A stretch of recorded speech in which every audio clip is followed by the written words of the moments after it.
Your pre-admission process will help prepare you for your scheduled surgical procedure. During pre-admission, you will have lab tests, x-rays, and an EKG done, if not already done, by your primary care physician.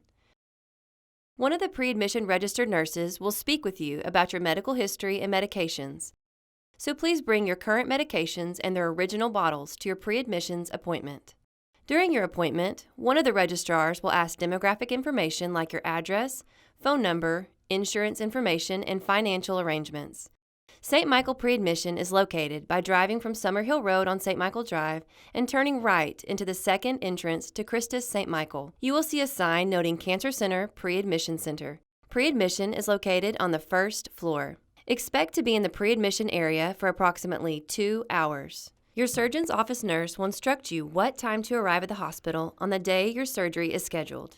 You will receive a call the evening before surgery to confirm your arrival time. On the day of surgery, come to the main lobby of CHRISTUS St. Michael Hospital. While driving from Summerhill Road on St. Michael Drive, turn right into the first entrance to CHRISTUS St. Michael Hospital. You will come to a stop sign and see the main entrance of the hospital. Your ride may drive you directly to the main entrance, where you may wait in the lobby while your ride parks. There are handicap parking sites near the main entrance and also wheelchairs if needed. Once in the main lobby, take the elevators to the third floor landing. There you will see a desk to check in for your surgery. We will be expecting you. Your family member will be given a pager to keep in close contact during your time in surgery. They will be paged when surgery begins, when surgery is completed and the surgeon is ready to speak with them, and when you are taken to your 3 South room for recovery. Once you have checked in at the desk, you and a friend or family member will be escorted to one of the ambulatory care rooms. There you'll be prepared for your surgical procedure. Our specially trained nursing staff will guide and assist you each step of the way. You will be asked to brush your teeth and use mouthwash. This helps prevent pneumonia. By reducing the amount of bacteria in your mouth, fewer bacteria can get into your lungs. Before changing into your hospital gown, you will be assisted with wiping off with warm antibacterial towelettes to help rid the skin of bacteria and prevent infection. You will have compression devices for your legs to help circulation and prevent blood clot formation. Some surgeons order compression stockings for your legs. Ankle pumps will help prevent blood clot formation. Do 20 to 30 ankle pumps every hour. If you have compression stockings ordered, you will wear them daily until your follow-up appointment, and then ask your surgeon. A nurse will start your IV. Your surgeon will stop by to see you before surgery. You will meet the anesthesiologist or CRNA who will provide your anesthesia. Most often, anesthesia given during this type procedure is general anesthesia. This simply means you are put into a very deep state of sleep. You will be on a breathing machine or ventilator during the time of surgery, and then brought out of that deep sleep at the end of surgery. Some patients experience a sore throat due to a small breathing tube used during the anesthesia. Most often, just having something to drink relieves the sore throat symptoms. But if it persists, let your nurse know. The surgery you have scheduled usually lasts about 1.5 to 2 hours. Your family and friends will be kept informed as they wait in the large surgery waiting area. There are coffee, vending machines, as well as restrooms nearby. As soon as your surgery is completed, your surgeon will have your family paged and speak with them. When your surgery is complete, you'll be placed on your hospital bed and taken to the recovery room, or PACU, post-anesthesia care unit. Your time in the PACU is usually about 1 hour. There, the nurses will monitor your breathing, blood pressure, and heart rate, among other things. You will be asked to describe your level of pain using our pain scale, 0 meaning no pain, through 10 meaning the worst pain possible. We cannot make all the pain go away. Our goal is to get your pain to a tolerable level, to a point where you can eat, sleep, and move around. Our PACU nurses can treat your pain by giving pain medication through your IV. It works quickly. Some surgeons place pain medications directly into your joint during surgery, and some will order a pain pump called a PCA, which stands for Patient-Controlled Analgesia. The nurses in PACU will follow your surgeon's orders in programming your pump so that it is ready for your use when you arrive in your room. Use the dose button as often as you need pain medication. This type of pain medication works quickly, but the effects do not last a long time. You'll have to push the dose button when the pain begins to return. This type of strong pain medication can slow the breathing rate, so an oxygen sensor will be placed on a finger or special oxygen tubing placed in your nose to monitor your oxygen level during the use of this type of pain medication.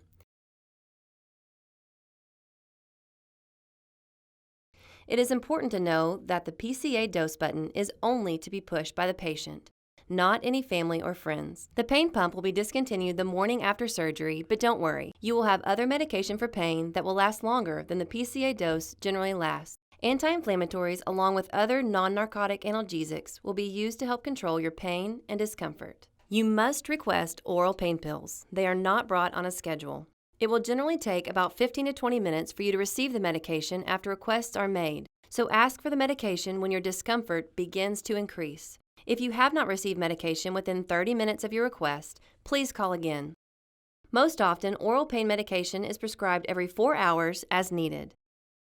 Oral pain medication can cause nausea if taken on an empty stomach, so be sure to eat or have food in your stomach when taking pain medication by mouth. Oral medication is also slower to take effect than IV medications. It can take 30 to 45 minutes after swallowing medication before you feel the pain relief. Ice gel packs on the area of your incision will also help with pain and swelling. For knee replacement patients, your surgeon may ask anesthesia to inject numbing medication into the leg above your knee to help control pain after surgery. This is called a nerve block, and the effects can last up to 24 hours. A side effect for some patients is that of leg weakness, which also can last up to 24 hours. If your leg is weak due to the nerve block, a leg brace will be used that day for walking. Both IV and oral narcotic pain medications cause constipation. Avoid constipation by increasing fiber and fluids in your diet, such as raw fruits and vegetables, fruit juices, and whole grains. An over-the-counter stool softener or laxative may be needed at home during your recovery while you are taking pain medication. And make sure your bowels move the day before your scheduled surgery. If your pain is not tolerable or you have any questions, please ask the nurse. Remember, we cannot make all your pain go away, but our goal is to manage your pain to a level where you can eat, sleep, and move around, and do it safely. After your surgery and time in the recovery room, you'll be taken to your assigned 3 South Joint Center room. There, your family can join you. You will be checked on frequently. It is important to take deep breaths and cough every hour while you are awake and anytime you are awake through the night. A breathing exercise device called an inceptive spirometer will be given to you and you'll be instructed how to use it. If you receive one of these devices today, please bring it with you on the day of surgery. Brushing your teeth and using mouthwash, along with the use of the incentive spirometer and getting out of bed, will help prevent pneumonia. All the patient rooms at St. Michael are private rooms equipped with a bathroom, shower, a sleep chair, and a special recliner for you. Your coach is welcome to stay with you and will be provided with a blanket and pillow if they choose to stay. Your special recliner is designed especially for surgery patients. It is higher than a normal recliner. Early the morning after surgery, you will be assisted with a sponge bath, to get dressed in your own clothes, and to get into the special recliner. You will stay in the recliner from before breakfast until after supper. You will do your physical therapy exercises in the recliner. When you walk, someone will roll your recliner along behind you so you may sit when you feel the need. Rest with your legs up whenever opportunity allows. On the day of surgery, your physical therapist will begin with an evaluation. You will be assisted out of your bed. Your ability to get in and out of bed will be evaluated. Evaluation will include assessment of your strength and range of motion. You will be shown how to walk using the appropriate assistive device with the goal of increasing distance as much as you can tolerate. During your time in the Joint Center, you will work on climbing up and down the stairs as needed, and instructions will be provided for getting in and out of the car. Part of your recovery will depend on how quickly you regain muscle strength. Group exercises will begin the morning after surgery. It is important that you participate in group sessions to ensure you do all the recommended exercises correctly. You will be encouraged to do 2 sets of 15 repetitions of all exercises twice a day. All total joint replacement patients gather at the training room along with a physical therapist and your coach. Your coach will help you understand and safely perform all the exercises under the guidance of the therapist while you're in the hospital and at home. An ice pack will be provided during group therapy to help decrease pain and swelling. It will be wrapped around the affected joint and left for about 15 minutes. You'll be encouraged to use ice packs as often as necessary during your hospital stay and at home.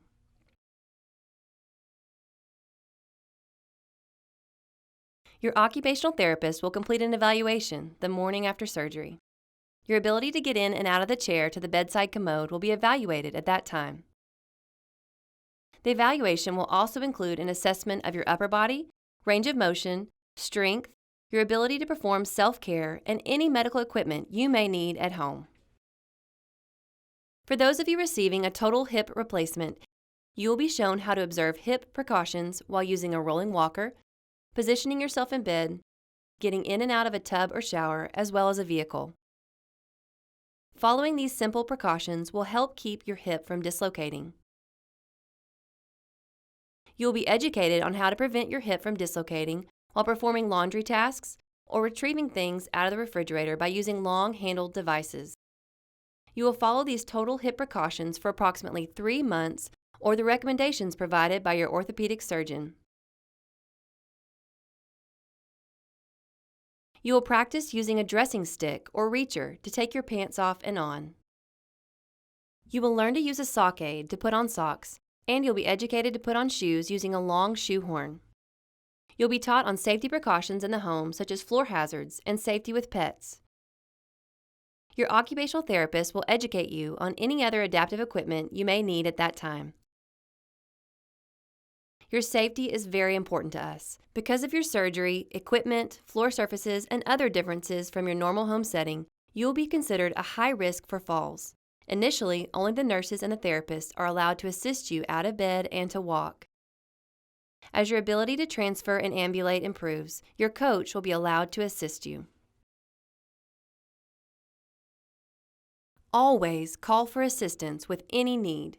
Never get out of bed, off the bedside commode, or out of your recliner without assistance. Our nurses and therapists are there for your care, so please allow them to assist you. Don't risk injuring yourself. Remember, call, don't fall. You and your surgeon, along with your nurses and therapists, will discuss your discharge needs to find the best option for you.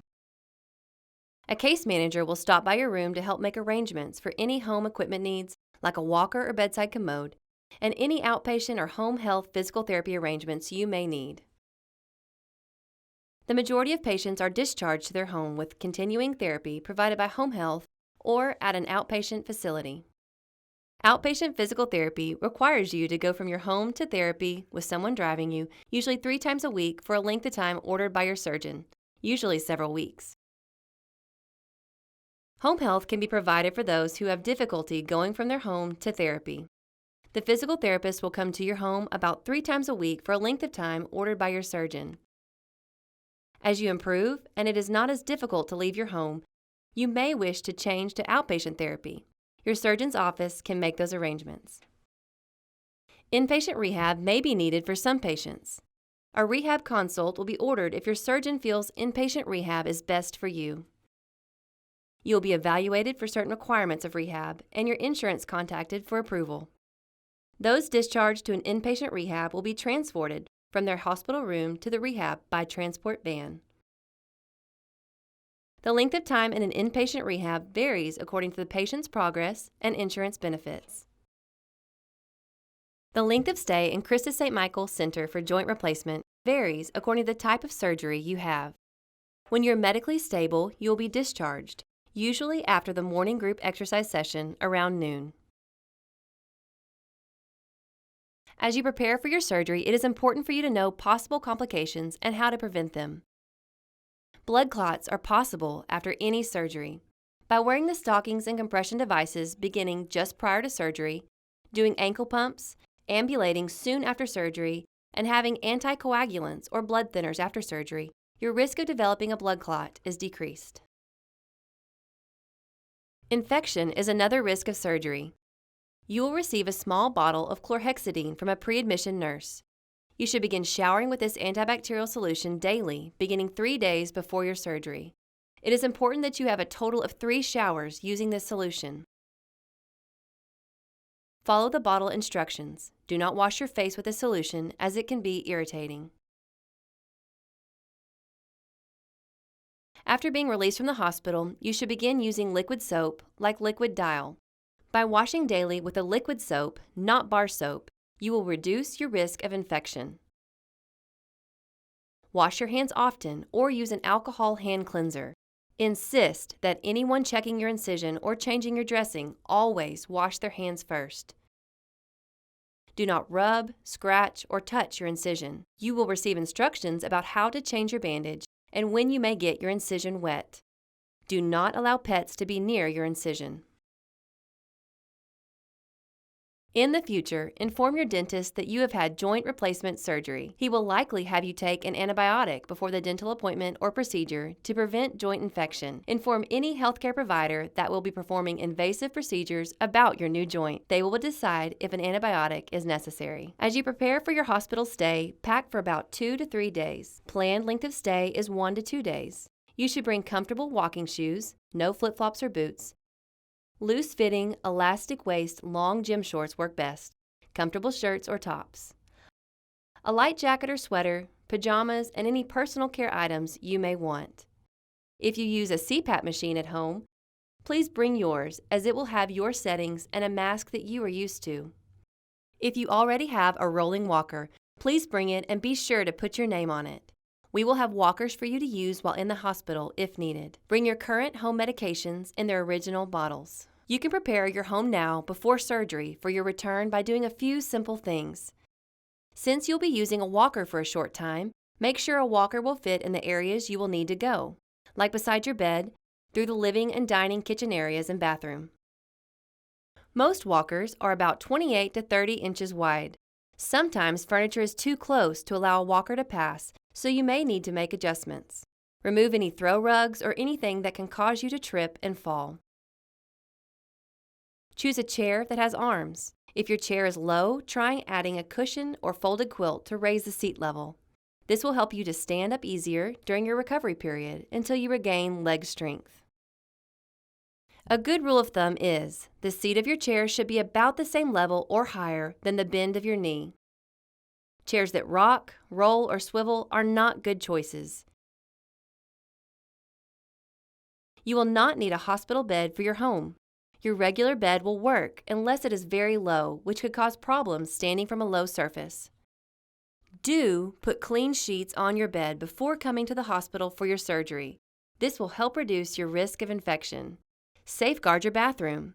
Safety grab bars around the bathtub and shower are very helpful, as well as non-slip decals on the floor of your tub. You may find a shower chair or shower bench with adjustable legs helpful. Even a handheld shower head can be useful. If your toilet is low, a bedside commode placed over your commode will help you stand up easier until you regain your leg strength. If you have stairs inside or out, a handrail is another safety feature to consider.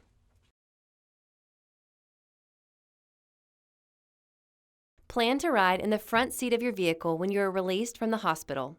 Have your driver push the seat as far back as possible and also recline the back of the seat. This will allow you more room to get into the vehicle without having to bend your leg as much. You also should practice getting into the vehicle by sitting on the seat, not stepping into the vehicle.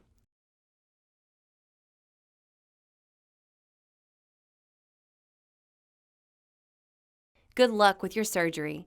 We want you to have a great experience during your stay with us.